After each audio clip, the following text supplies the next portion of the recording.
ప్రజలకు జ్ఞానోదయం అయింది, మన విలువేంటో తెలిసి వచ్చింది, ఒడిదుడుకులు తప్పవు, ధైర్యంగా ముందుకు సాగాలి, ఎన్టీఆర్ఏ ఓడిపోయారు మనమెంత. సో మొదటిసారిగా తన ఓటమిని ఒప్పుకున్నారు కేసీఆర్ గారు. పార్టీని వదిలి వెళ్ళిపోయే వారితో నష్టమేం లేదు, ఫిల్టర్ అయితే మనకే మంచిది, పార్టీ లీడర్లు అభ్యర్థులతో పార్టీ అధినేత మాజీ సీఎం కేసీఆర్ గారు చెప్పడం అనేది జరిగింది.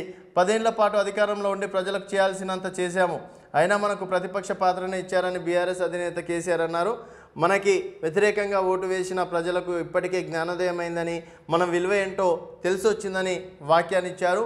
ఖమ్మం, మహబూబ్నగర్ నియోజకవర్గాల లీడర్లు అభ్యర్థులతో సోమవారం తెలంగాణ భవన్లో గులాబీ సమావేశమయ్యారు. ఎన్టీఆర్ఏ ఓడిపోయారు, మనం ఎంత, ఒడిదుడుకులు ఎదుర్కొంటూ ముందుకు సాగాలని దిశానిర్దేశం చేయడం అనేది జరిగింది.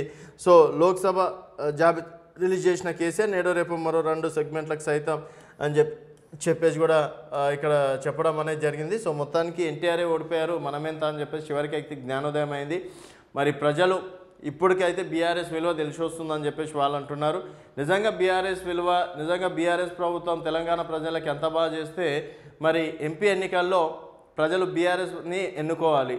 లేదు బీఆర్ఎస్ పార్టీ తెలంగాణ ప్రజలకు ఏం చేయలేదంటే డెఫినెట్గా మళ్ళీ 0 స్థానానికి అంకితం చేస్తారు.